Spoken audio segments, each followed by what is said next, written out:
not really getting them into a survivor frame until they've really began to see their own victimization first. Next slide.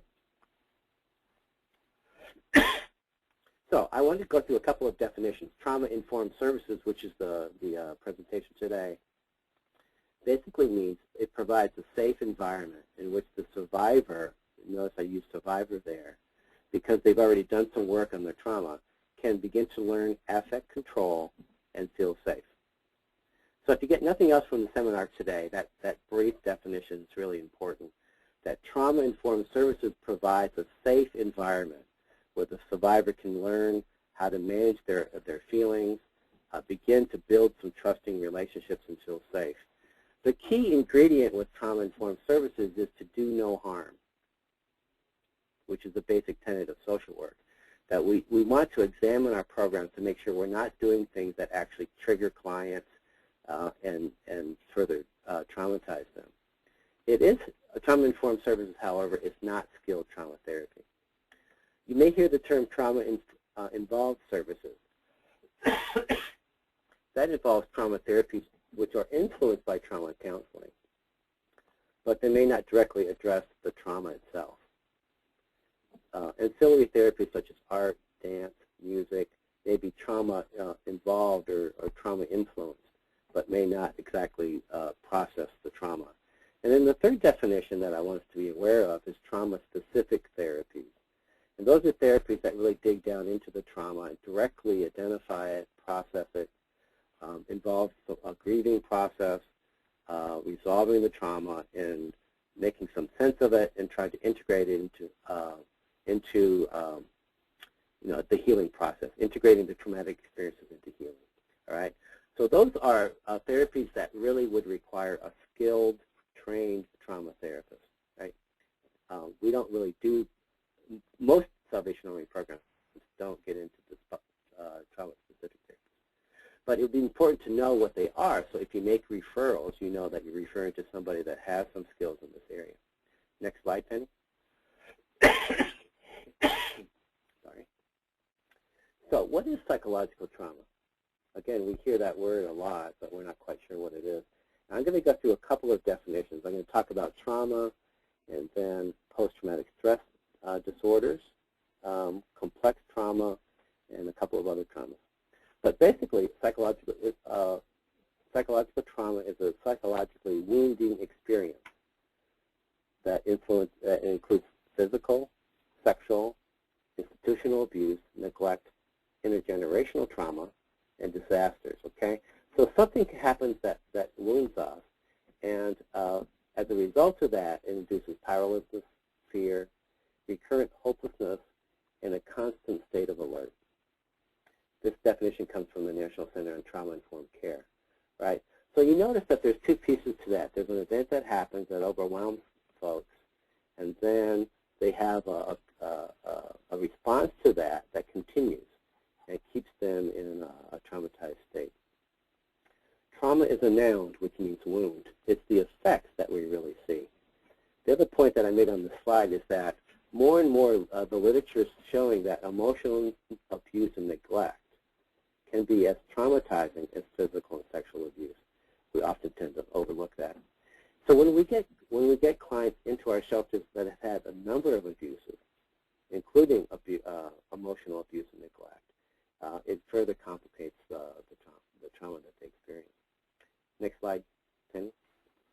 What does post-traumatic stress? What is post-traumatic stress? Okay, so that's a term that you'll find in the Diagnostic Statistical Manual. It came into the manual in 1982, primarily as a result of the Vietnam War and the symptomology that a lot of the vets were displaying. It used to be called a number of different things. It used to be called the shock syndrome. It used to be called shell shock. It used to be called other things. But it got codified in the diagnostic manual under post-traumatic stress disorder, and it applies to a wide number of traumatic cases. So what are the ingredients to meet this definition? All right, so there are like 5 main components. First of all, it involves an overwhelming experience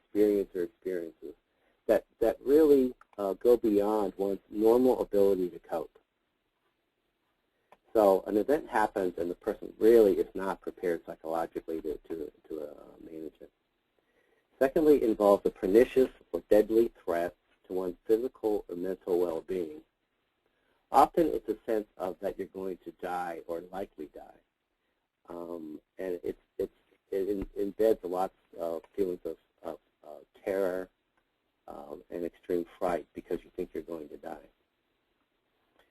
Results in extreme vulnerability or complete loss of control. And this is an important dynamic in the post-traumatic stress, that something happens, it's beyond your typical capacity to cope, you fear for your life, and that the result is that you feel, or you are, extremely vulnerable and you have no sense of control about it. It's a very hopeless feeling. And the residual effects are feeling chronically helpless and fearful. And so we see clients that come into our shelters that have these manifestations of being very fearful, feeling very, very on edge, and we're not quite sure what that's about, but those are probably symptoms of post-traumatic stress disorder. And finally, and as importantly, it involves a complete disruption of one's basic belief system that the world is fair and I can protect myself, and it also disrupts one's ability to relate with others, including themselves and themselves. Okay, next slide, Tim.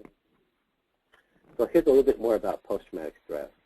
And so, again, an event happens to this person, and often, we conceptualize it as happening in war or in some kind of kidnapping or other terroristic act. But the person has witnessed or experienced or was confronted with an event or events that involved actual or threatened death or serious injury, or a threat to the physical integrity of self or others.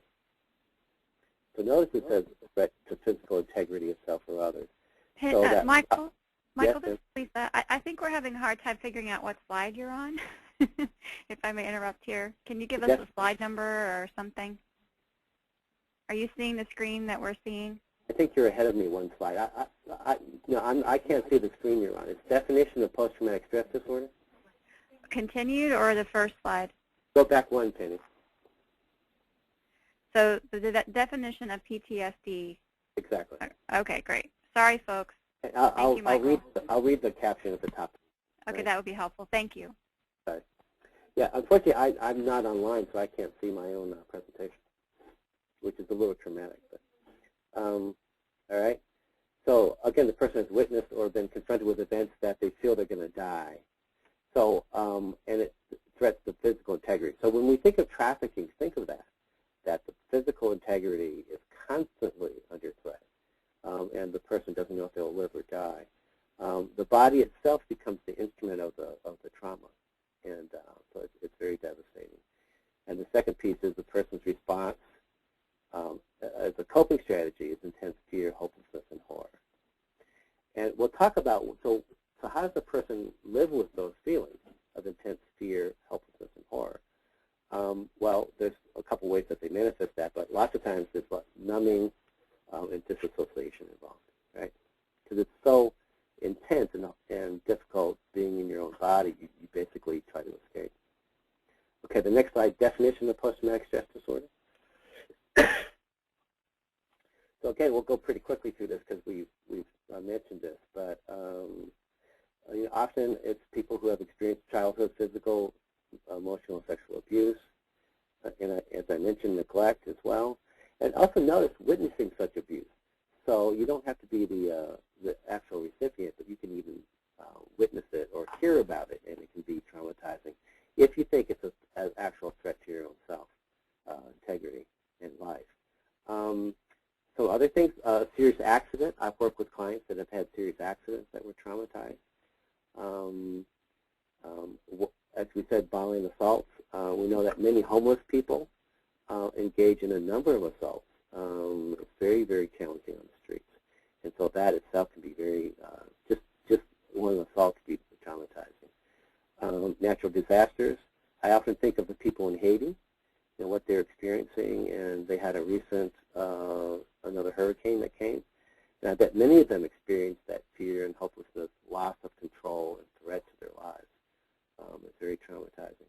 Incarceration, captivity, and torture. And then the last one, which is our featured talk today is around human trafficking, and labor and sex trafficking as well.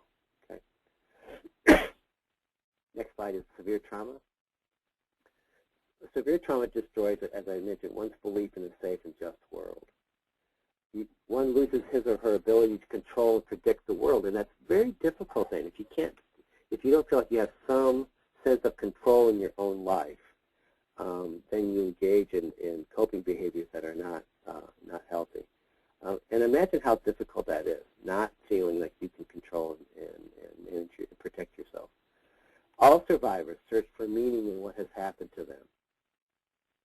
All survivors do. It has to. Part of their healing is making some sense of what has occurred. Finding some meaning is critical to their ultimate healing. And so many of the trauma-specific therapies try to get at that person's sense of understanding and coming to some resolution, some acceptance about what has happened. There are narrative approaches, there's journaling approaches. Many of the cognitive behavioral approaches address the deeper meanings. And so this is very important. The point I want to make here is culture plays a significant role in how trauma is identified, explained, and resolved.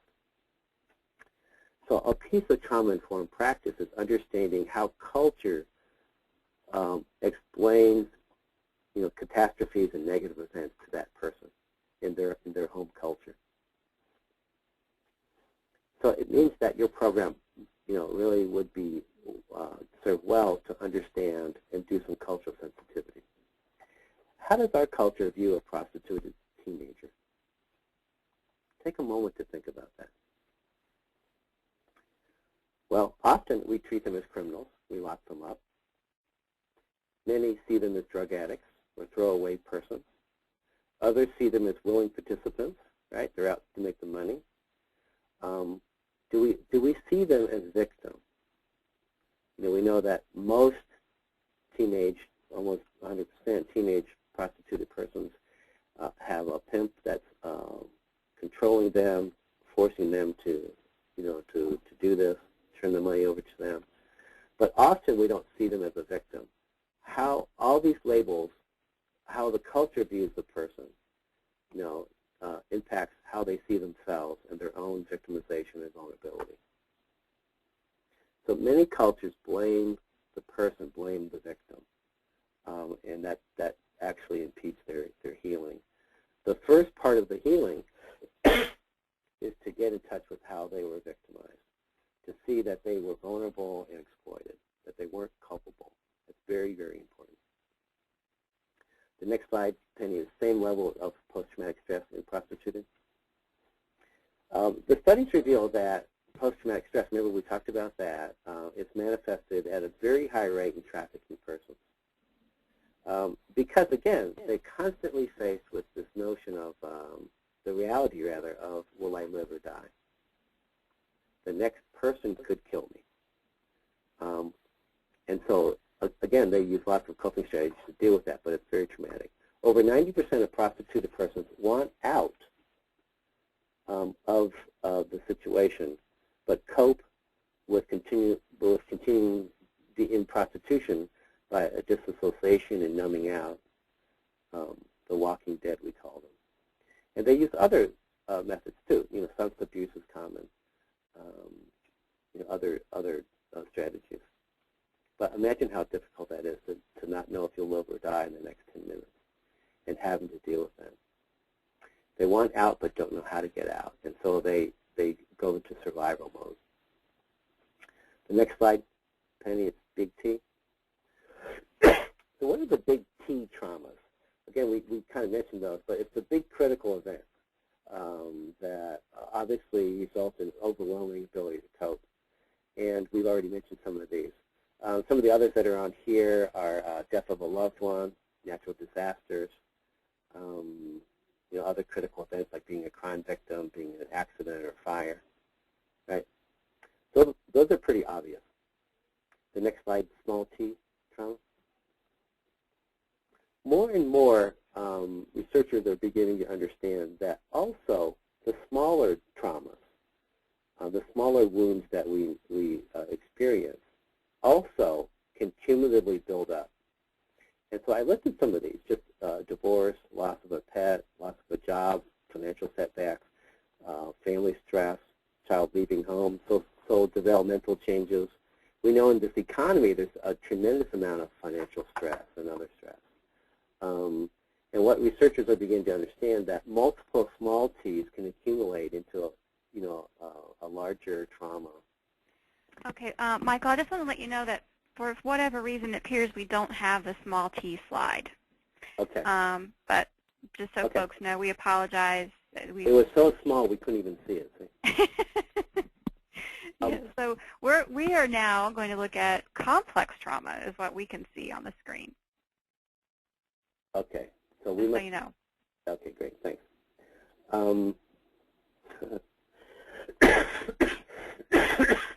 But the final point about small t is that we've seen a spate of recent suicides by teenagers who have been cyberbullied and bullied at school. So the point is that, the small ones can build up and kind of overwhelm people as well.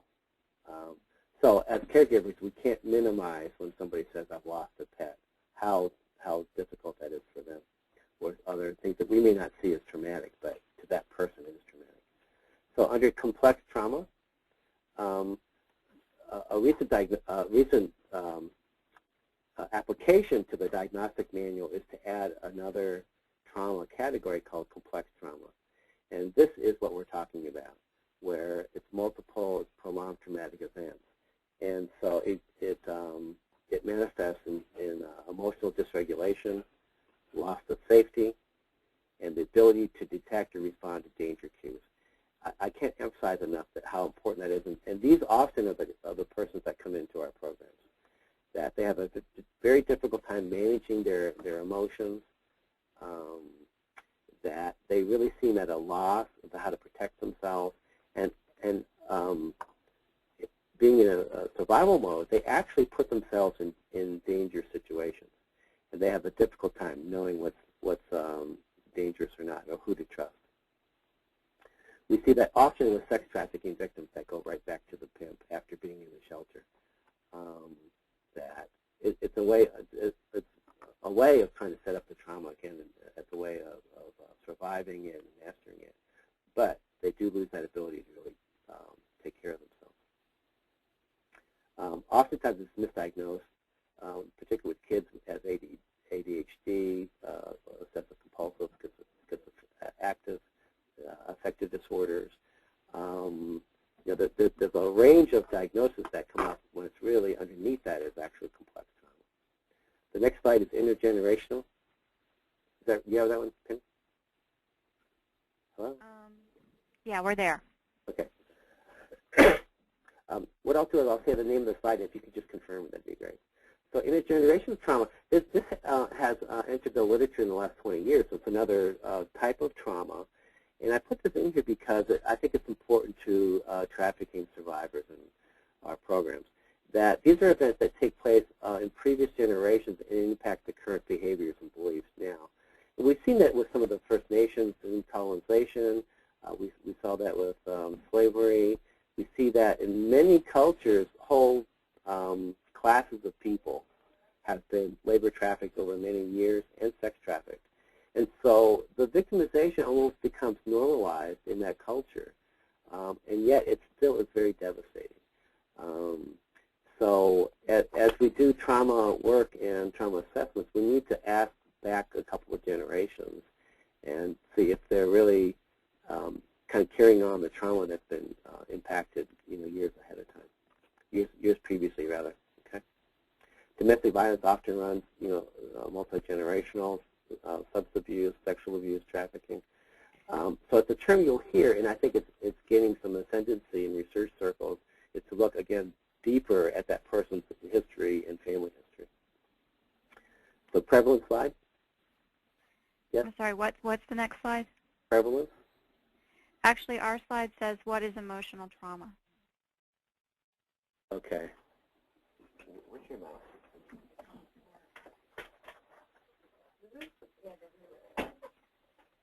Okay, let me try to get with you then. I'm sorry. Okay. Can you help me find the mouse, please? So which one do you have now? The slide is called "What is Emotional Trauma?" So emotional trauma is another term that people will hear, and again, that gets at the deeper violation of trust in a relationship, and how that impacts a person's, again, ability to manage building trusting relationships. It's at the deepest wound that a person experiences, that your very value in personhood and integrity has been damaged. Okay. So next slide. Okay, this slide is called trauma. Okay. That victim's experience? It says trauma occurs on the continuum. Okay.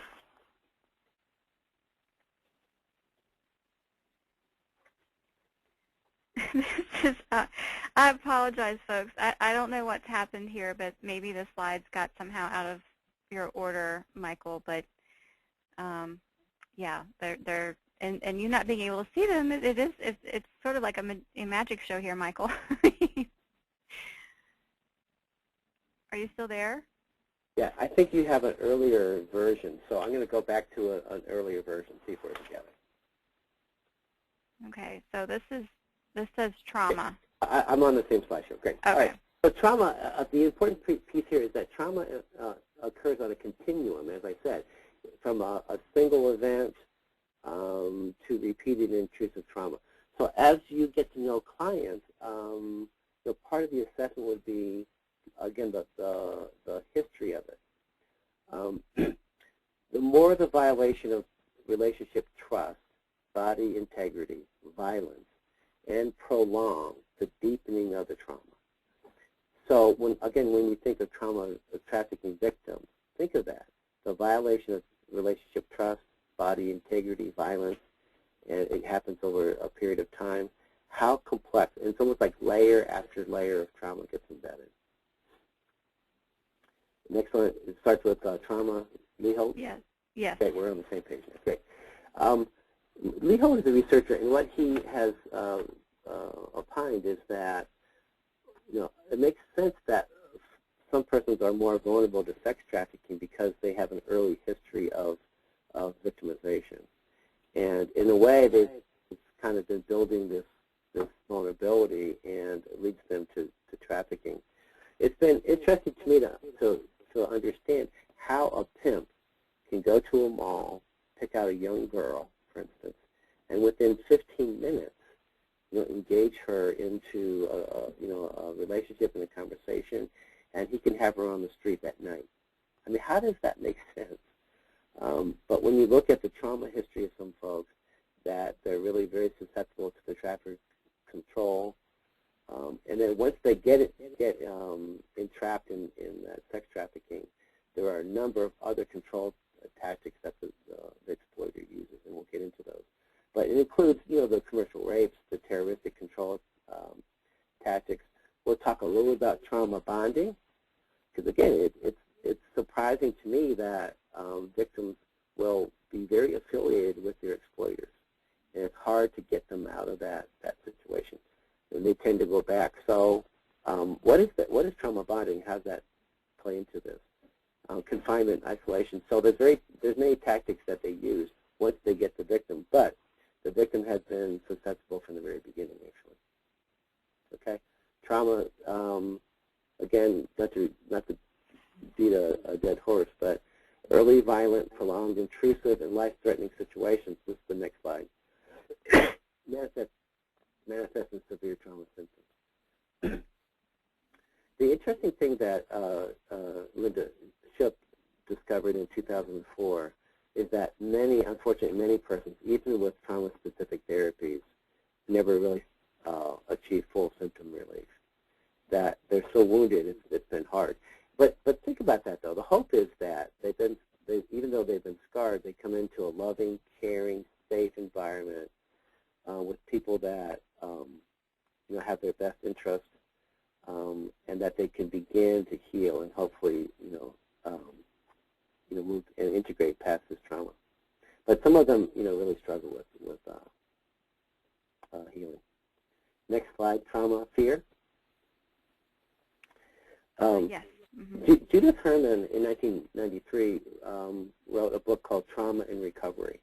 And this really is a major seminal work in trauma. And so if you haven't read this or don't have a copy of it, I really would recommend that you get this book because she really is quite brilliant in talking about this issue, particularly around the trauma, the recovery piece. But we do know that fear is used as a control mechanism, and that people in trafficking situations are terrorized. And again, that adds to the emotional trauma. But they use fear by inconsistent and unpredictable outbursts of violence, by capricious enforcement of petty rules. And the whole effect is to try to break down that person's resistance and to get them to feel like there's escape would be worthless. And I've had trafficking victims even tell me that they felt they couldn't leave. I worked briefly with a group in Washington, D.C. that worked with prostituted women, and they would say that many of them, their pimp would be in Baltimore, and they were in Washington, but yet every day they would travel the 22 miles to Baltimore and turn every penny over to the pimp, because they felt that the pimp was omnipotent and omnipresent, that he had spies out, that he could tell if they were taking money, that they couldn't leave. They were totally, totally under that power of that pimp. And so fear is a piece of that. Trauma in situations of captivity, Nixon. So again, we see that in situations of trafficking, it's even worse because that person is also entrapped and locked in. And there are cultural challenges and language challenges. And so that person in many ways is really, really entrapped. And the trafficker becomes the most important person in that person's life. And so over a very brief time, the whole psychology of the victim becomes, will I survive? What do I need to do to survive this situation? And so that they become very, very sensitive to the exploiter, and their actions really are shaped by the perpetrator. Okay? So again, next slide, captivity deepens trauma. Right? That perpetrator is the most powerful person in their life. And it's hard for us to understand that when we work with trauma victims, why they go back. But again, as we see this sense of that person really in their head at this moment is the most powerful person in their life. And they even owe their life to the person. It helps us understand why it's so hard for them to break away. The next one, trauma. And Michael, could you speak up just a little bit, please? Okay. So the next one is the primary challenge. Next slide, trauma. Yes. Mm-hmm. So again, as we think about people coming into our shelters, one of the initial difficulties is how can we get them to trust us? How do we establish that trustful relationship when everybody in the whole ecology has exploited them? So the short stays in shelters do not really provide adequate time to establish that trust necessary. But we try. We try to be caring and warming. If they leave, invite them to come back. Make sure our shelters are safe. So I'll go through some of the other criteria for shelters, but just know it can be a real challenge, right? And I'll talk a little bit about what we can do in a very short period of time, right? But trust is a real challenge. Next slide, coercion and control. Just a second. Yes. So let's just spend a minute. So what would you do if you were a trafficker and you wanted to completely brainwash somebody, make them totally compliant and loyal, too afraid to run away? What would you do?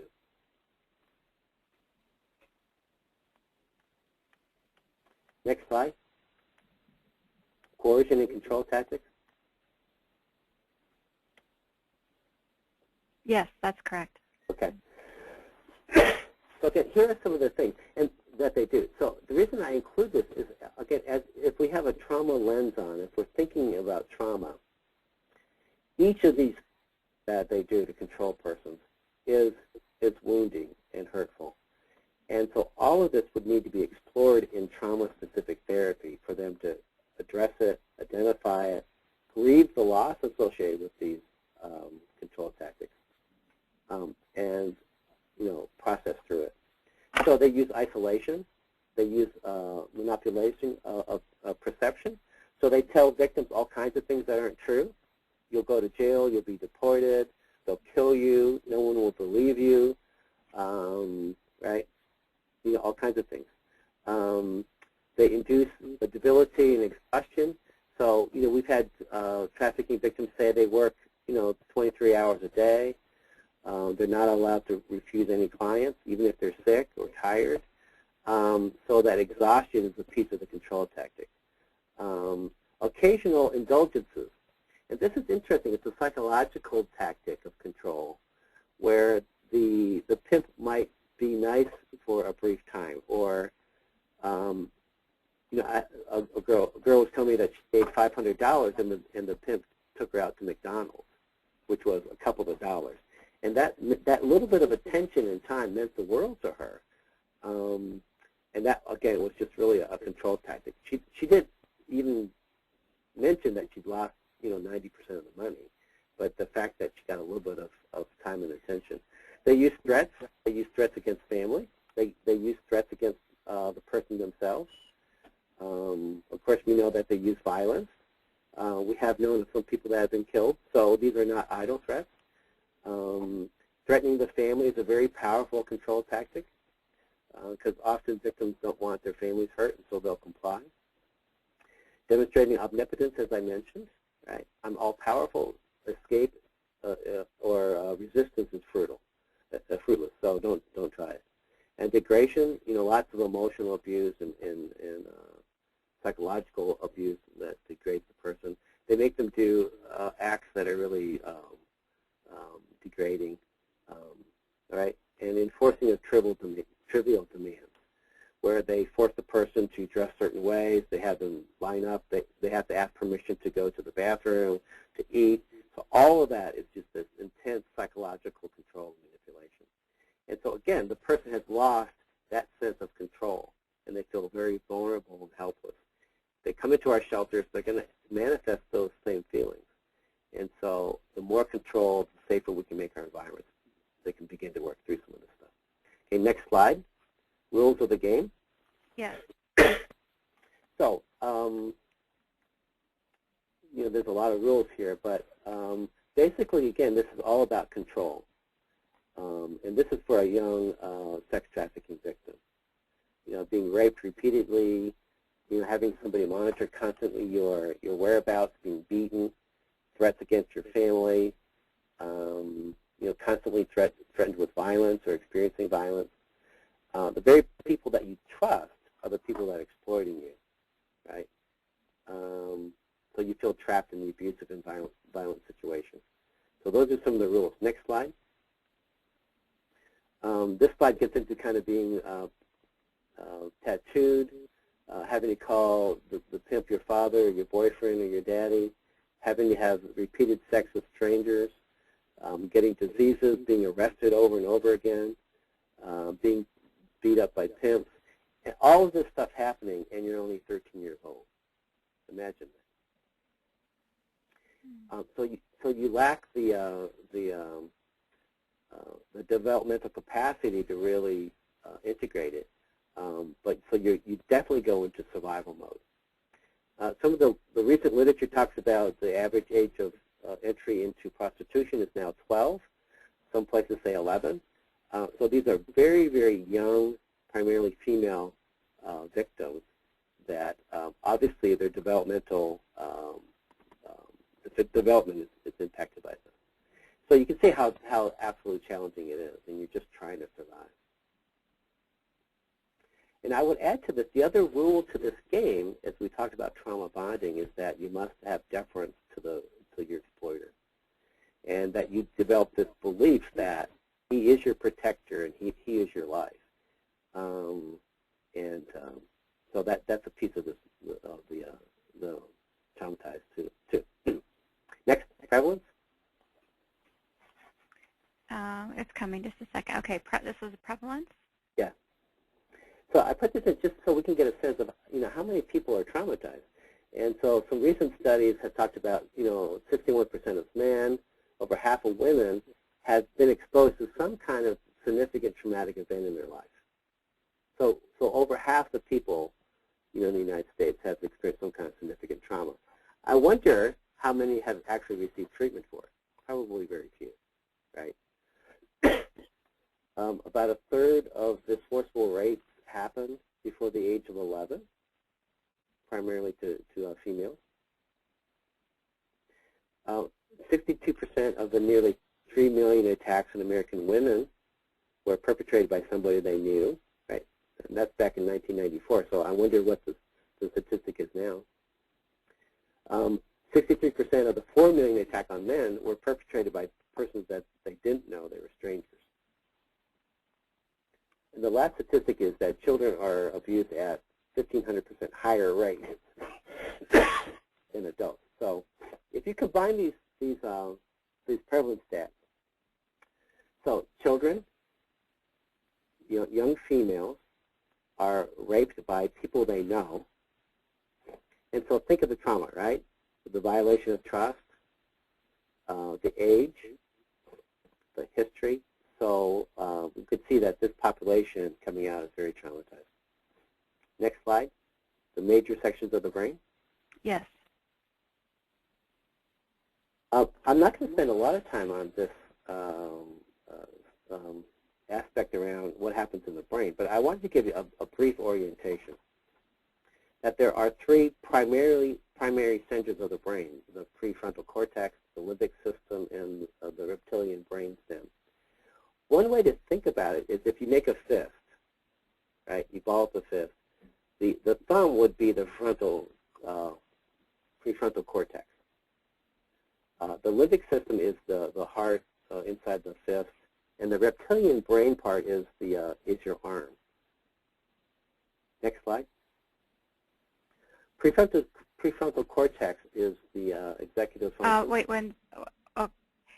question, Michael. Are we just supposed to? Well, we had a bit of a time delay. Okay, never mind. I think we figured it out now. There were things you were supposed to click that would make words pop up on the brain slide that we didn't realize. So anyway, now we're there. Sorry, folks. Next slide. Okay, the prefrontal cortex. Yeah. So this is your executive center, right? And hopefully we all have this, right? This is. Oh, somebody's calling you, Michael. Yeah. So this is where the problem solving, the planning, the organization, the time management is located. It works closely with the limbic system in the brainstem. Right. Next slide. The limbic system is the emotional regulation center.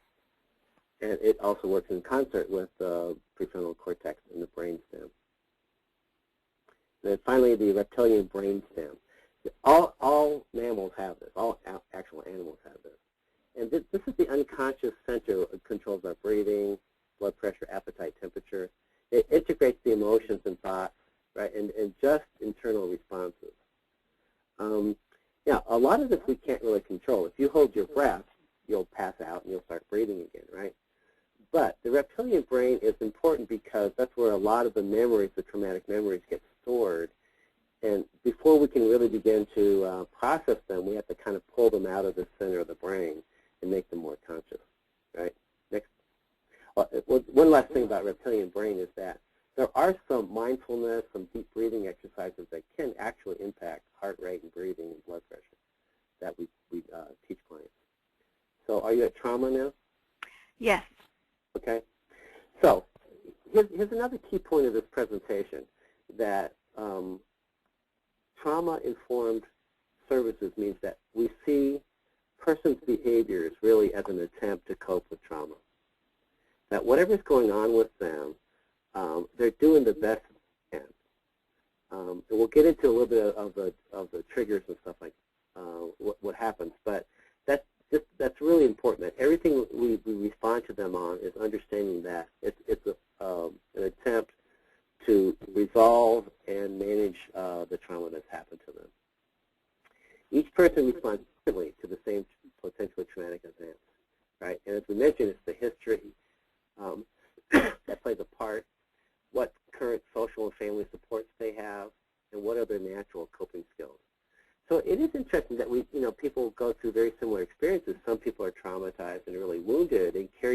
years, and some people come out of it pretty unscathed. So I guess another takeaway here is everyone's trauma is important to them and how they manifest it, and we shouldn't have any judgment about that. In other words, don't say, just get over that. It's not that big of a deal. Next slide. So what happens to safety impact with trauma in the brain, okay? And that actually is my brain. I took a picture of it. Well, your brain looks a lot like a turtle. Well, what can I say? So what happens with the brain? So the body is really designed, to protect us, and that we receive certain cues from the environment about potential danger, and so we have a tendency to either fight, flee, or freeze. And one way to think about it would be, you're driving down the street and a big truck is coming right at you, right? Some people might fight, right? Well, I'm just going to smash into him as hard as I can and hopefully I survive, right? Some people might flee. They'll try to avoid the truck and steer off. Other people might just get totally frozen in that moment and not do anything, right? Often our trauma clients are in that frozen state of just not being able to do much of anything and living in that hypervigilance. Their alarm system's on, but they really don't know what to do with it. So for chronically terrorized, powerless victims, the mode of survival is that the doing the brain is constantly turned on. So that's a piece of it. There's hypervigilance.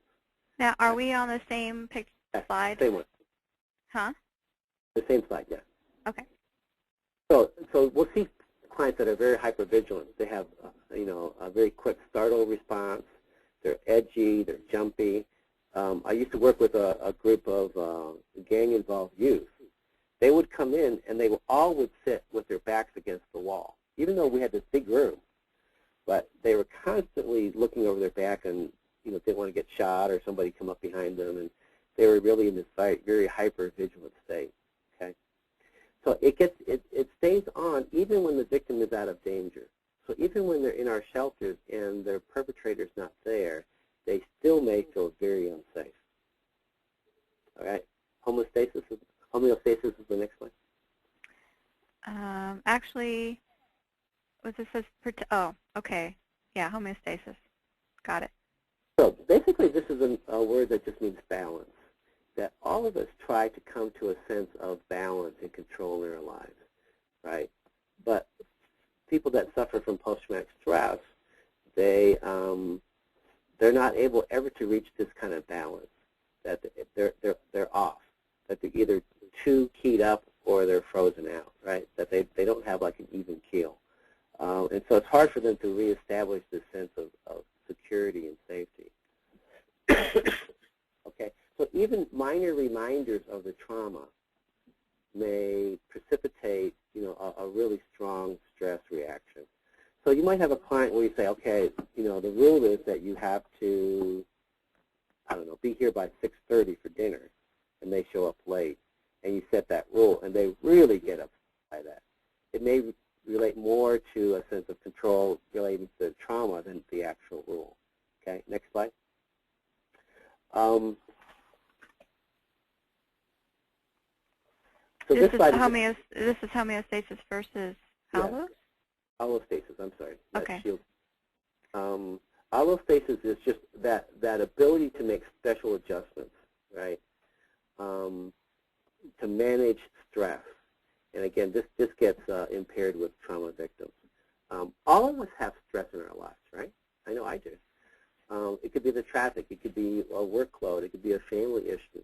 But we somehow find a way to balance that, be upset, but then come back down, calm down, make some rational decisions about it, work through it, maybe pray, go work out. We all have ways that we deal with the stress in our lives that are healthy, and that's what we need to teach trauma persons as well. Okay.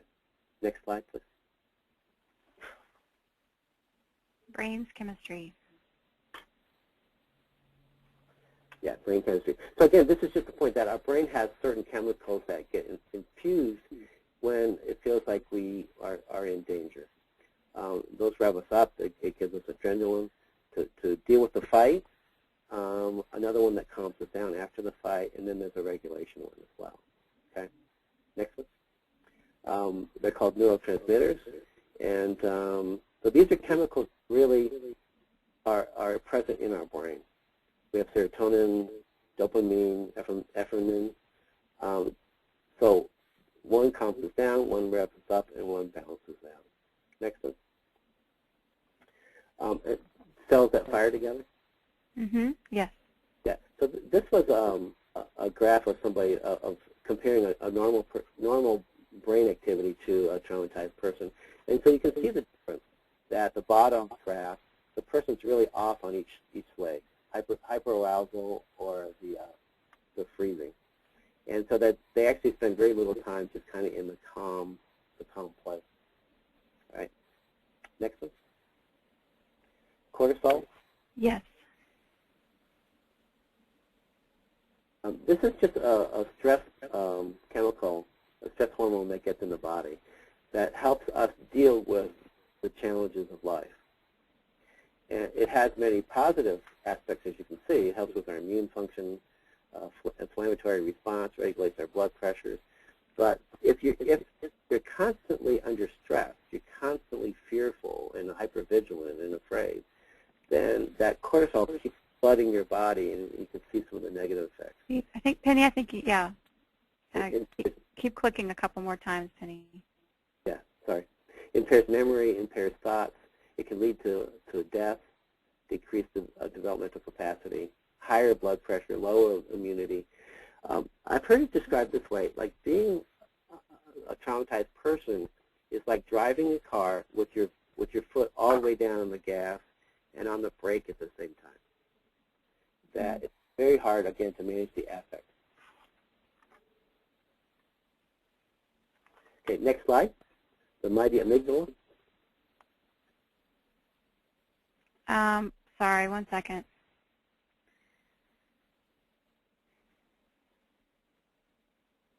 We're not there yet. Keep clicking. It's the trauma center of the mighty amygdala. The amygdala. Yeah, there.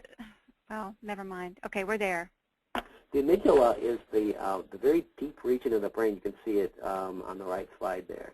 That's where our memories get stored. So, for instance, I worked with a woman that had been attacked in her house, and that it happened when she had a couple of big dogs, and they would scratch at the screen door in the kitchen to go out, and so she let them out, and this thing came in and attacked. So every time the dogs would scratch at the screen door, she would feel like she was under attack again. She would get incredibly fearful. So those memories get stored in this deep part of the amygdala. And part of trauma-specific therapy is to pull them out. Hey, Michael? Yeah. We need you to try to talk more loudly, please. We're having a hard time hearing you. It keeps shutting off completely, Lisa. And I can hear him in the other room. I'm sorry, he's doing, what's happening? It's something with the phone line. It's not him. Oh, okay. Well, but I guess if you could just try to talk loudly. Okay, I turned up the volume as well. Is that better? Penny, is that better? Okay. So the mighty amygdala, you're at that slide? Yes. Okay. So again, the point here is that repressed memories get deep inside the brain, and that's what triggers people when they're under certain situations, and it reminds them of the traumatic event. Right. The next. Left brain, right brain. Okay. Next slide, Penny. 1 second, Michael. Okay, we're there. So again, the left brain is more linear, logical. It's the prefrontal cortex. It's the rational part of us. And the right side is more intuitive.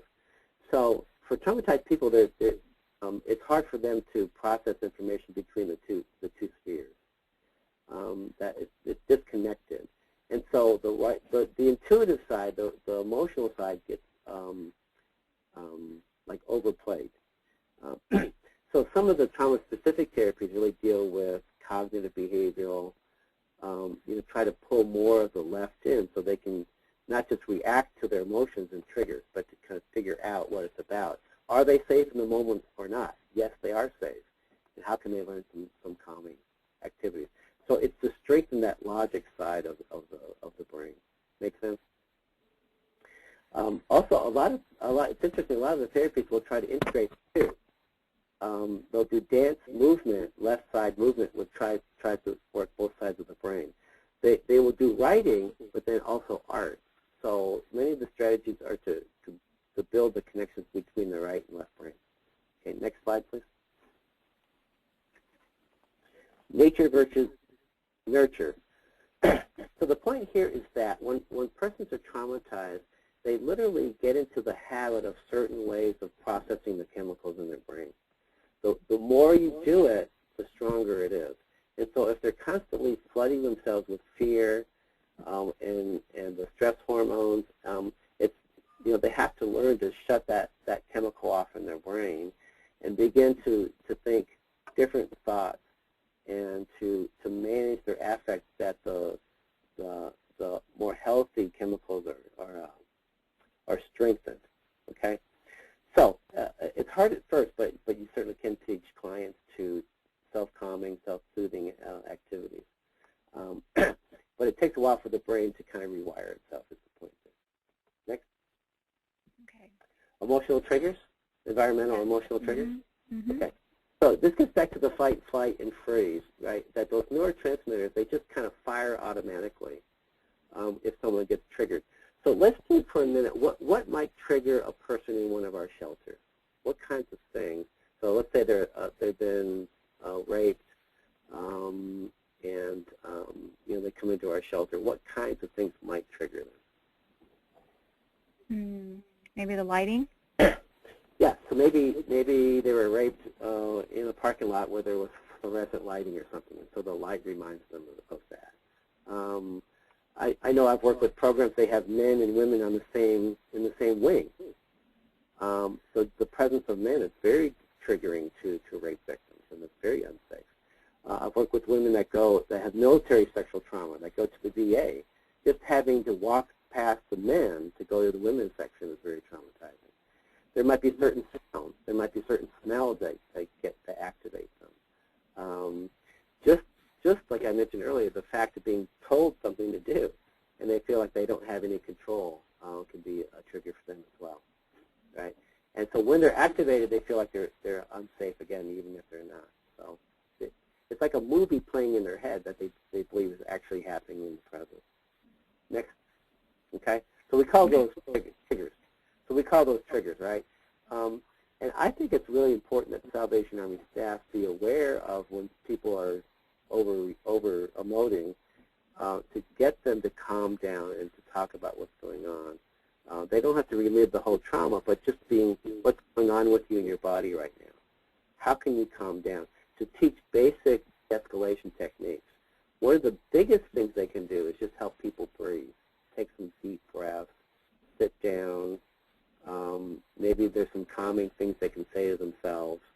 Maybe there's a ritual that they can do to, kind of get them out of that sensation that's not true.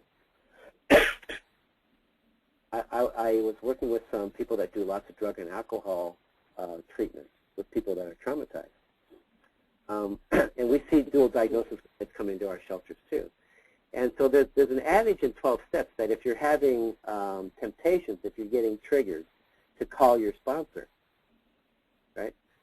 Well, what is interesting is what they found helpful was that just the act of calling the sponsor, getting out, just like experiencing the temptations, was as helpful as actually reaching your sponsor and talking to them. So doing something that breaks you just sitting there and feeling the emotion is really important, right? Okay, next. Memory directed. Are you there? Mm-hmm. Okay. Yes, we are. So the point here is that we have two types of memory. This explicit memory is the stuff that we need to have conscious recollection of. And I know as I get older, that gets worse and worse for me. But so I have a card with all my security codes and my garage code and all because I want to remember that as much as I can, right? So this is helpful memory, and we want to have this, obviously. Next, memory manifested. Yes. Implicit memory. So this is that deep amygdala memories that get stored in there. That's really beyond our sense of consciousness in the moment. So again, we have a client that's really overreacting to something that's said, getting them to stop, be calm. And ask them what is this triggering? What memory is coming up for you, to see if they can kind of get a hold of it. Sometimes they can, sometimes they can't. And many of the trauma therapies, trauma-specific therapies, there's tapping techniques, there's rapid eye movements, there's other physical things that they do in that moment of feeling triggered that breaks that chemical connection between memory and current experience. So that's why they're really helpful. They don't necessarily always process the trauma, but in that moment, the person is distracted in a way that gets them out of the trigger. So very, very important. Next slide. I was supposed to ask you, what do you think is the strongest memory? Well, this slide tells it smell. And so we do need to be conscious of that, because in our shelters people may wear cologne. Male staff may well wear cologne. There are certain maybe cooking smells or just so. But smell is one of the most common early triggers that people experience, because particularly in a sexual assault, smell is very important because the person's right there.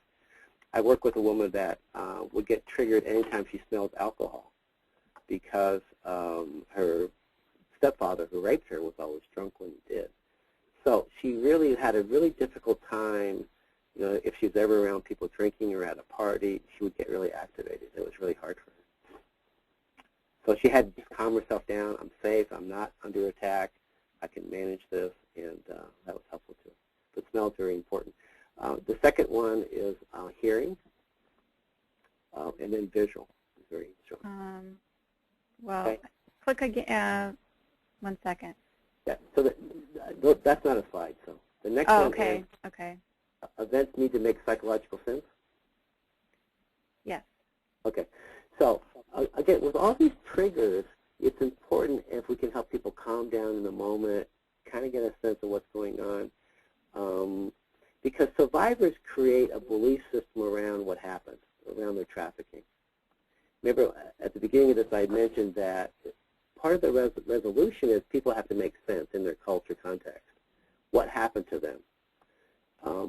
Often, how they make sense is they think they're evil, they're doomed, it's something they did. Particularly kids are very egocentric developmentally, and so they will never blame the adult or whoever hurt them. They always take it on. That's the only really developmentally way they can do it. So part of the work is, as people get triggered and have them calm down, is to what is their perception of what happened to them, right? So often they have a difficult time seeing their own vulnerability, right? Okay, next slide. So it's kind of like fill in the blank. So if I was going to give you a sentence, Mary had a little, what? Lamb. We would fill that in, right? Well, trauma victims also fill in the blanks.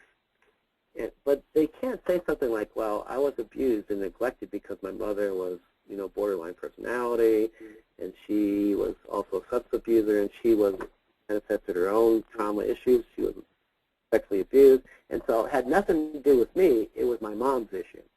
Well, no, a 12-year-old can't make that statement, right? They're going to say, what's wrong with me that my mother didn't love me? Or what did I do that she used to abuse me? So part of therapy around trauma then is how do you fill in the blank of what happened to you? How does that make sense?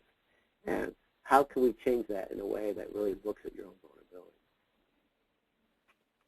Okay, and so the next one is the negative cycle. So people get stuck in this very negative loop, right? Because often they don't want to deal with the trauma, right? I've had many clients come in and say they don't want to talk about it, right? Well, it's hard then for me to help them get through it. So they have these overwhelming feelings associated with the trauma and abuse. They deal with that by, ignoring it, avoiding it, disassociation, drinking, acting out as a way to try to, get some control. So then they get very habituated and they rely on those avoidance strategies. And that even deepens their trauma further because they feel stuck in their lives. They can't build relationships. They can't seem to move beyond it. They're still fearful and helpless.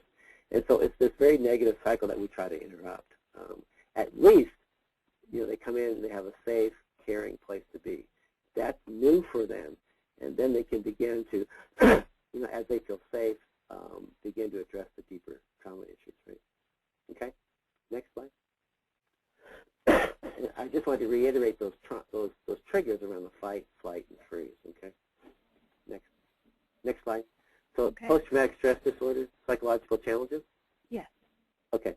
So here are the things that someone that has experienced post-traumatic stress will manifest, right?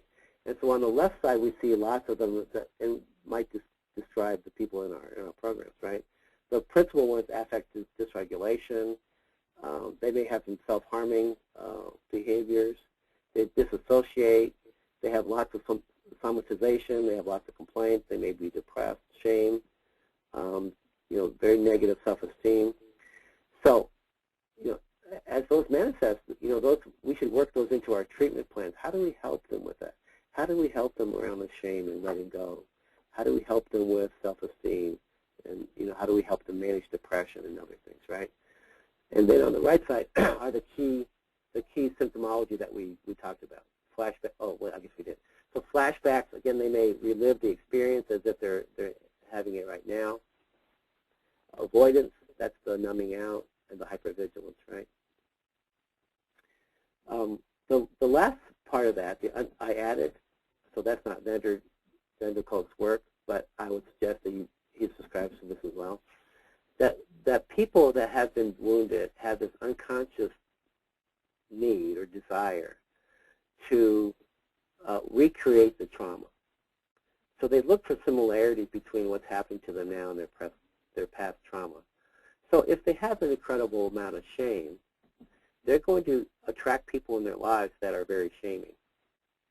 If they really have a very poor negative self-esteem of themselves, they unconsciously will engage with people who are abusive and will damage their self-esteem further. It's a way that they unconsciously try to win that traumatic battle again. If they can, manage this situation, then maybe they can heal. And we see this, again, a lot with traumatic bonding, that people that stay in abusive relationships or return to abusive relationships, it's all that they know, and it makes sense to them. People treat them this way because they're so damaged. And that's the piece that's really hard for us to change. But them coming into our shelter and experiencing a new way of interacting and being and caring people is a way to begin to address this need to set up the trauma again. Make sense? Next. Again, so these are just some of the symptomology we see. So these are challenging people clients to work with because of all these deeply ingrained challenges, right? Difficulty with regulating anger or self-destruction, so we have to come up with safety plans, ways for them what works with them around self-soothing, disassociative strategies. How do we help them be present with breath, meditation? Yoga is a very powerful way that they work now. How do we help them be present in their own body in this moment? How do we help them resolve some of the shame and guilt, sense of responsibility? How can we help them figure out who are safe people to trust and build an intimate relationship? Trauma-informed practice means that case manager is very caring to that person and they're able to trust them. That's the first step, right? Okay, next slide. With kids, we see similar things. Again, difficulty managing emotions, attention deficit issues, learning challenges, over-sexualized behaviors. We see young kids who have been sexually traumatized act out sexually, difficulty relating to others. So again, they present a very complex and challenging clinical picture as well. Often kids, as I mentioned earlier, are misdiagnosed as attention deficit, learning disabled, personality disorders later, when actually it's embedded trauma that's never been addressed. Not that people aren't attention deficit. Obviously, that is a legitimate diagnosis, but we're looking deeper at some of the trauma. Okay. The next slide is 3 circles. Yes. Okay. And I put this in here. This slide will be available, right, Penny? I mean, the slideshow. Yes, it will be. If people want it. So I would encourage you to download it because we won't have time to cover everything. But the reason I put this in here is just that adolescent development is very, very impacted by trauma. And so, with the knowledge that teenage prostitution is happening, early and earlier to prostituted kids, many of the psychosocial, the cognitive developmental stages never get mastered. So you have somebody that's 13 but really emotionally at a level of 5, age 5. Or you have a young adult that was traumatized that really acts more emotionally like a 13-year-old. So that gets impacted. So I encourage you again to get the slides, some important stuff there. We're going to be wrapping up in about 10 minutes here. Next slide. I put this in because I'm really fascinated by the traumatic bonding that occurs. And there's been some recent cases that kids that could have left stayed with abusers, and like people go, why didn't they just leave? It's not that easy, right?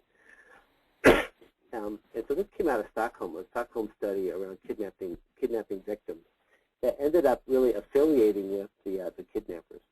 So we see that they had positive feelings towards their abuser. They may say they're in love with them. We've had trafficking victims say that it's their husband. They may have a child with them. They have negative feelings towards people who are trying to help them get out. Almost like an occult dynamic there. As I mentioned, people have to kind of make sense of what happened to them. So at some level, they rationalize the abuser's behaviors and actually kind of in alignment with that. That's a survival mechanism. We have positive feelings of the abuser towards the victim. Obviously, in some of the young teenage kidnapping cases, that's true. Okay. And at times, even the victim may help the abuser, right? We see trafficking victims that may help recruit other victims. They may also deal drugs, do those kinds of things, help evade detection. So again, that's all a part of the survival mechanism. Next slide. Just a couple here. Again, I want you to download this, but a couple I'll just identify. Intentionally grateful for small kindnesses. As I mentioned earlier, one of the control strategies is that the perpetrator will win total compliance of the person by showing some small kindness. I know in pimping situations, they'll often will pit 3 or 4 different victims against each other to win his attention and approval. So intentionally grateful is an indicator of traumatic bonding. They rationalize the violence, they deny any anger, lots of self-blame, right? The second last one, believe they can control the situation. That's one that plays lots of times in teenage prostitution, that being on the street and trying to manage that situation is much more familiar to them than being in a shelter where they have rules. They may have to go to school, which they don't want to do. So it's a paradox because they're not safe, but they have this sense of power on the streets, and that's part of traumatic bonding. Next.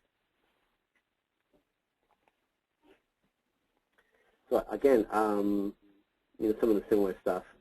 So it's tied to a sense of I'm going to die, I need this person to even live, and I can't escape. So those are the key ingredients there. Next slide. So I prefaced the talk today by saying, you're not going to be a trauma-specific therapist, in an hour and a half. But I did want to briefly go through some of the current trauma-specific therapies that are used. And Penny, you were saying that there will be there are two handouts associated with this webinar. One handout is a very comprehensive list of the trauma-specific therapies. So you can download that at the national website, I guess, in a day or two. Yes, this is Lisa. We're going to be putting that on the Salvation Army National website. So that's www.salvationarmyusa.org/trafficking. And at the bottom, we're going to have an item called Webinar Archives, where those documents will be downloadable. Great. And so it's about 4 pages of some of the comments, the current trauma-specific. It also has some of the trauma influence and some ingredients of the trauma-specific, trauma-informed. Okay? But let me just highlight a couple here. Cognitive behavioral, there's 4 or 5 different types of therapies. So once that memory gets out of the deep repressed part of the brain, the amygdala, they try to make some sense of it as a way of resolving it. So cognitive behavioral approaches are very common. Intensive grief counseling. Often trauma involves an incredible amount of loss. And so there are many practitioners that believe if you don't grieve, if you don't get into the grief of those losses, then the person can't really heal. So intensive grief therapy is very common. I had mentioned the rapid eye movement. That's one of the common ones, where they try to break, if you're triggered and have sensations of fear or anxiety or other things, that they use watching someone's hand go back and forth as a way of breaking that connection. And there's other physical techniques as well. Journaling is very common, writing, poetry, art, dance, lots of the physical movements. Journaling and narrative therapy is a way of telling their story. And then the therapist works with them to have some resolution about understanding what happened, not just to relive the graphic details, but hopefully have a different ending to it, that they resolved it, they worked through it, they became a stronger person, and they integrated the loss and the experience in their lives. Life skills training is important. You know, it's important that trauma victims have a way of making a living, that they learn how to connect to others and have good social skills, that some of the training is around just education and other things, but life skills training is an important piece. Exposure and other behavior therapies, those are where they really go back in and really experience that trauma again.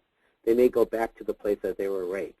They may go back and confront the trafficker in court and other things, in a way of really getting into it and experiencing it as a way of diluting the memory. Spiritual approaches I want to highlight. You know, many know that spiritual healing is very, very important, and is some people suggest it's not full healing is not powerful, not complete without a spiritual approach. So meditation, prayer, mindfulness. Mindfulness is a very common approach now. Being mindful of what's happening in your body in the moment, and having a way of connecting to your spiritual path as a way of feeling calm and protected. Acceptance and commitment therapy is a common one that they use. Acceptance of the trauma, what happened to you, not trying to forget it or avoid it, but just deal with it. And commitment therapy, commitment part is to commit to getting past it and integrating those losses into living the best life with your values that you can. Right? So again, there'll be a handout with a number of other ones, and so I would encourage you to go online, Google these different approaches if one appeals to you, and find out more information. There's trainings all the time on some of these. Next slide. And some of the ancillary therapies that I think we could do more of in Salvation Army programs. So many times people get really burned out of just talking and talking and talking about the trauma. And so other things that build self-esteem, garner a sense of empowerment, reconnection to self is very important. And so any of the strategies that you guys use in your programs to help with that is a way of doing trauma-informed practice. Some of them, again, are art therapy, journaling, poetry, songwriting. Good. Yoga, as I mentioned, has been very helpful. And Michael? Yes. Hi, this is Lisa. I just thought this is such an important thing, and if I have a little story I could share if you've got a minute. Sure. Okay, just real quickly, I was at a conference in Texas for women who've been trafficked or were coming out of prostitution, and they were all in a court-mandated program to help them actually, it was a court deferral program, so they were going through the program as opposed to being in jail. But one of the things that they had done was just have a community service day where they had to do gardening and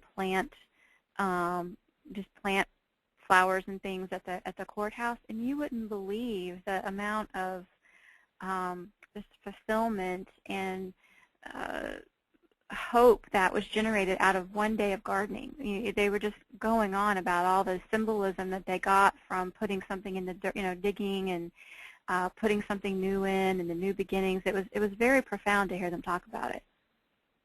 Yeah, that's fabulous. And I think the important thing here is to ask them, what would it take to get over this for you?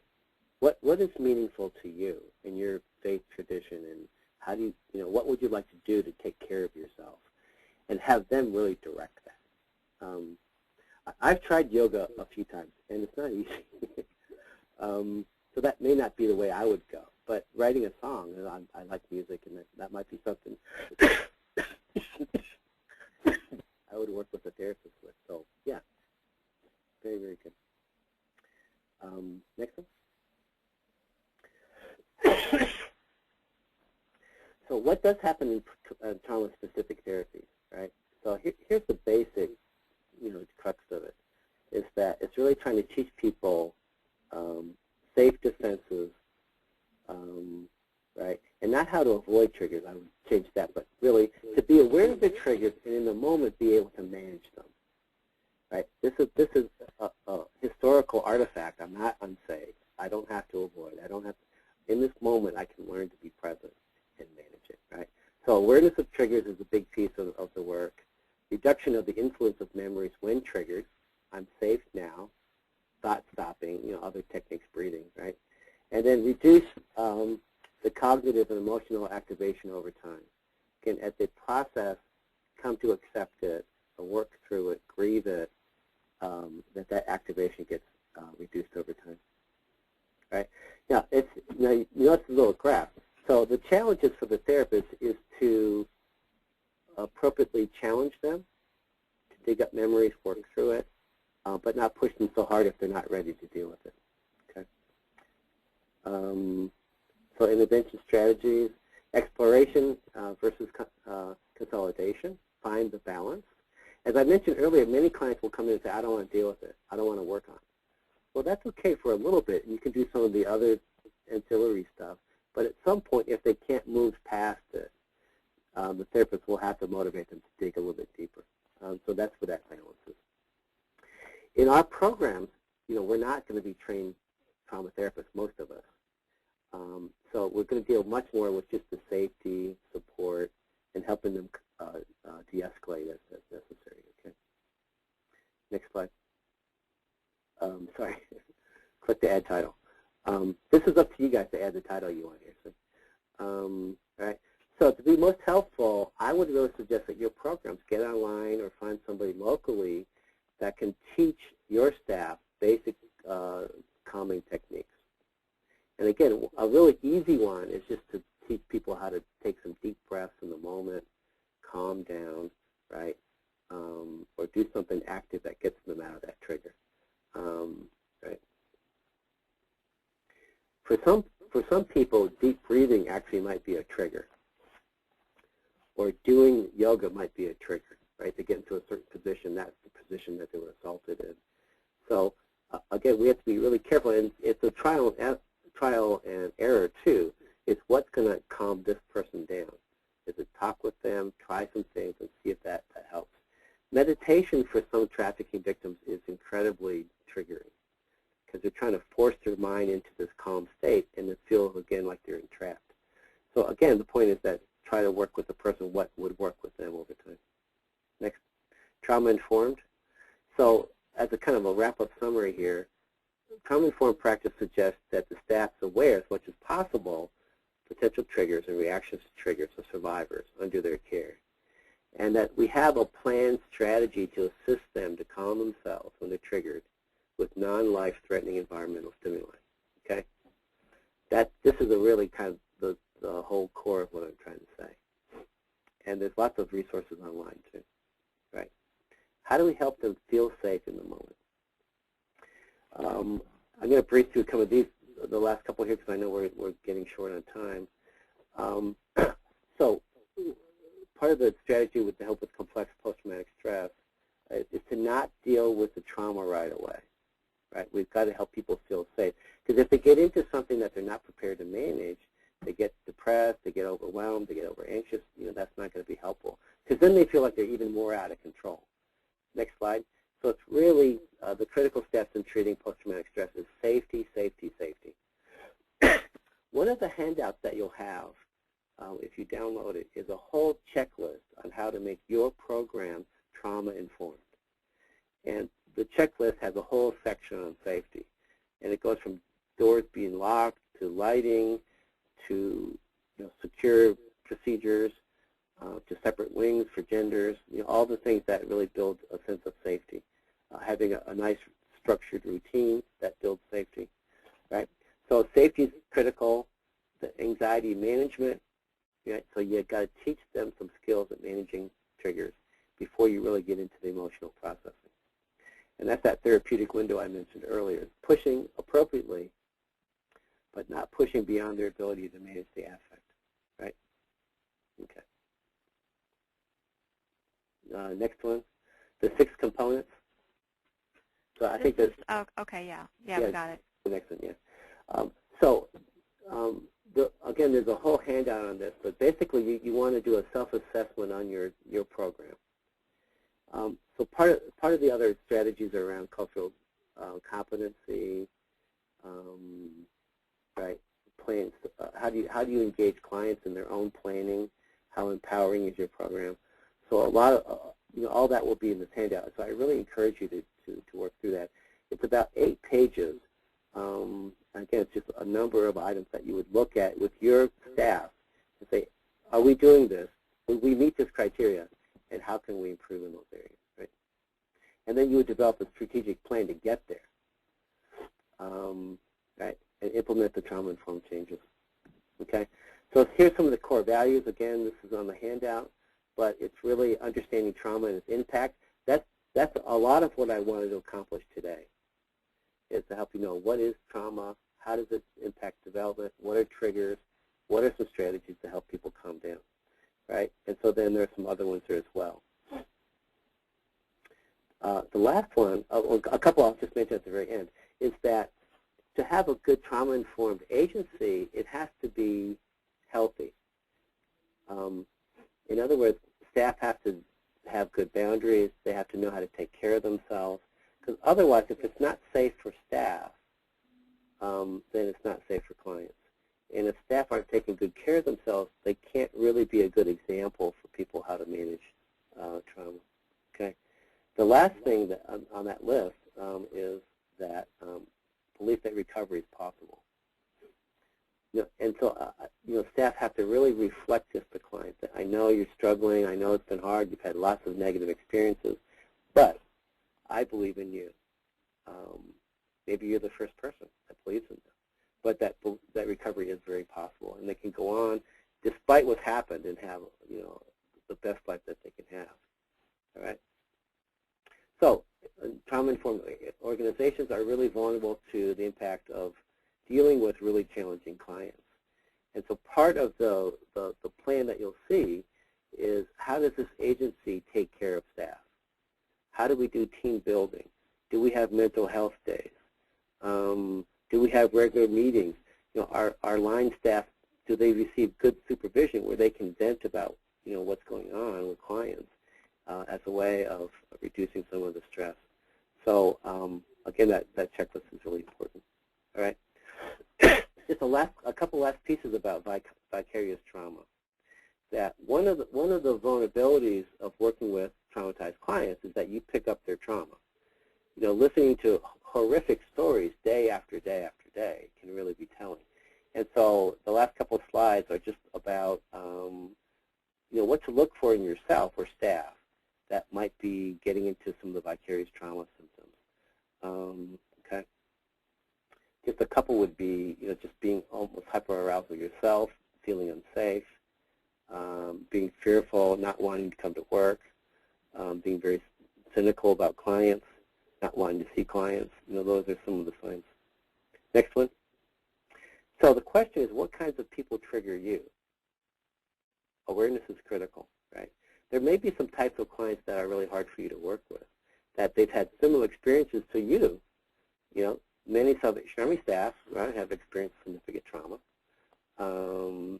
And so there might be some people that are triggering you, and so you have to be really aware of that. That's why supervision is really important, to have a supervisor you trust with, you meet with on a regular basis to process. If you feel yourself angry or hurt or over-involved with your clients, that there's something going on that's triggering you too.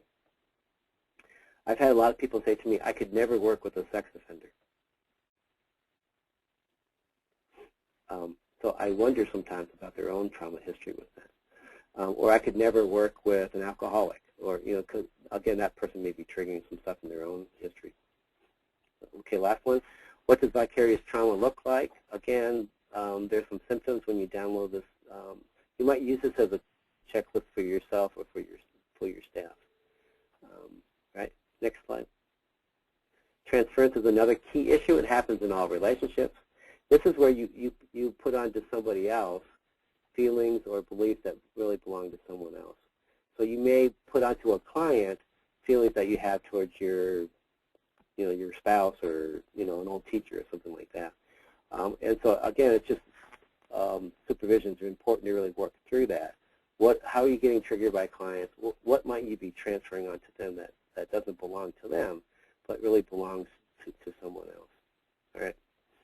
I didn't mean to get too psychodynamic. All right. So what helps?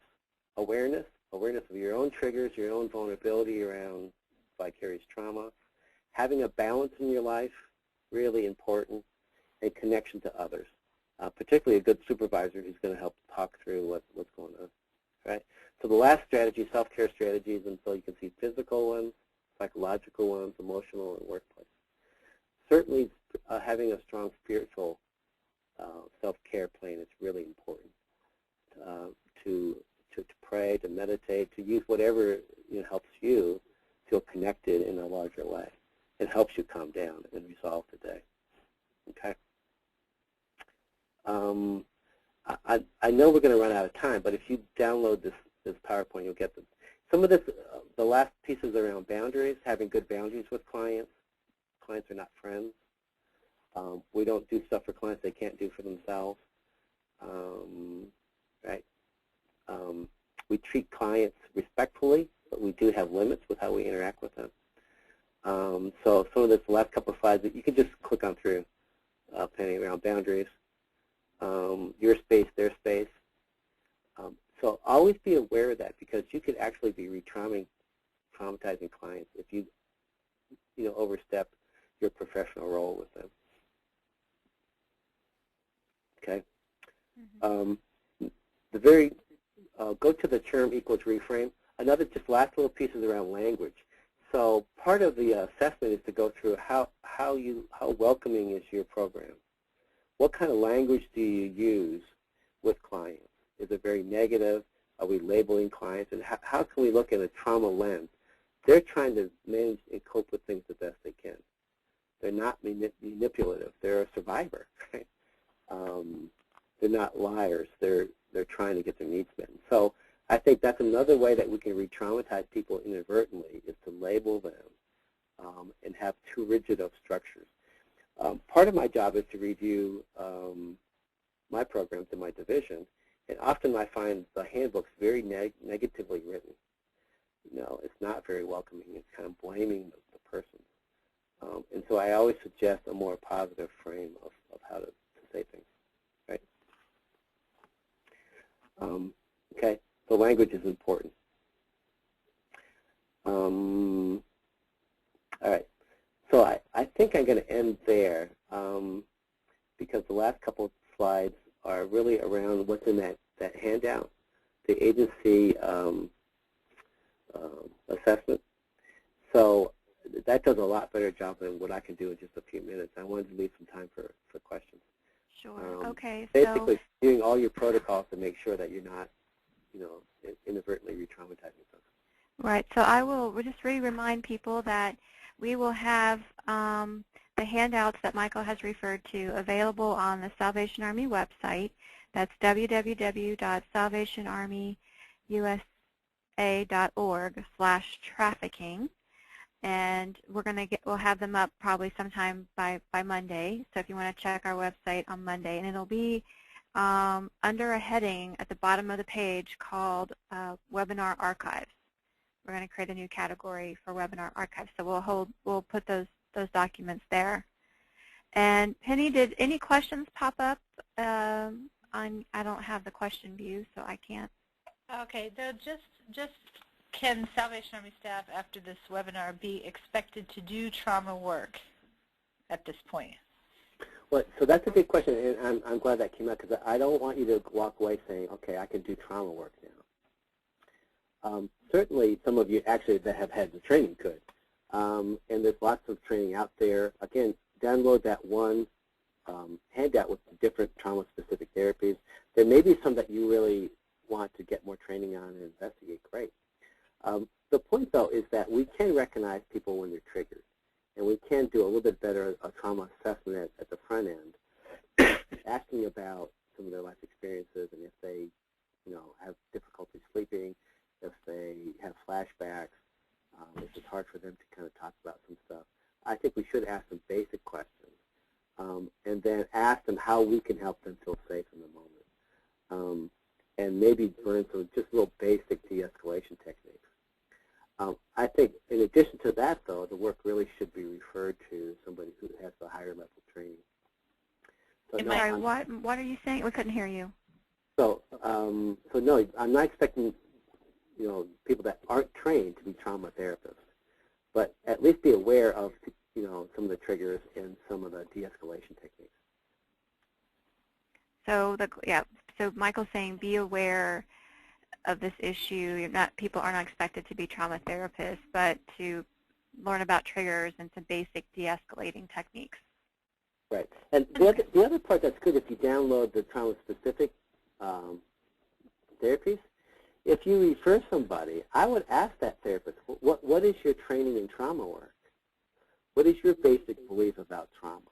What techniques do you use? Because I would want to refer somebody that really is helpful, isn't afraid to talk about trauma, has some training in it. So I want to refer somebody to somebody who's competent. So knowing some of the language of the different therapies, I think, would be really important. It's interesting because recent research says that none of the therapies are superior. What is important is that the therapist is able to build a connection with the client, and that the client feels safe with them to process the trauma. So the therapist isn't afraid of trauma and can talk about that. So that ability to build that connection and process the deeper trauma is really, really important. And I would ask those questions to somebody I would refer to. Okay. Are there any other questions, Penny? Yes, somebody asked if any more in-depth training on child sexual trauma and working with those children. So I think she's asking, like, where can she go for additional training, more in-depth training? Yeah, I've gone to maybe 5 trauma trainings just recently. So I think if you just Google trauma training, or maybe even more specifically child sexual abuse trauma training, they're held all the time, and or call maybe some local professionals in your area and ask about local trauma work or treatment. And then isn't there the Ceridian Institute, Michael? The Ceridian does one. You could Google trauma training, and there's national organizations that come up that sponsor trainings all the time. So I think there's a wealth of resources out there. Any more questions from the audience? No, I just noticed some people have their hands raised, so I'm putting my email in the chat box. So anybody who had their hands raised that I didn't notice earlier can email me their questions. I'll forward on to Michael or to you or whoever. Yeah, great. Okay. I'd be glad to answer any questions. You want me just to put your email there? Well, yeah, sure. Absolutely. So I'm typing that in now.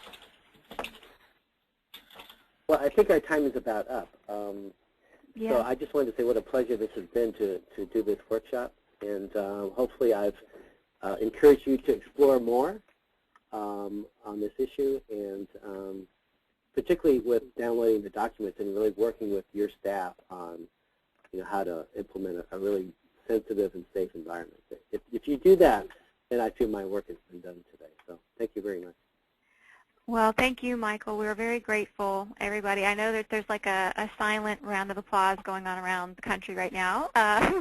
We can't hear it, but thank you, Michael, very much for taking the time and for just the true depth of information that you provided, and clearly all of the amount of research that you've put into this to help us be more cognizant of how people can be traumatized, what can set them off, and how we can, what will trigger them, and how we can be comforting and create safer spaces for those people. So thank you so much, and thank you to all of our audience for joining us today, and be looking out for future Initiative Against Sexual webinars brought to you by the Salvation Army. Thanks. Have a great day, everybody. Bye-bye. Bye. Well, we got through it. Oh, my goodness.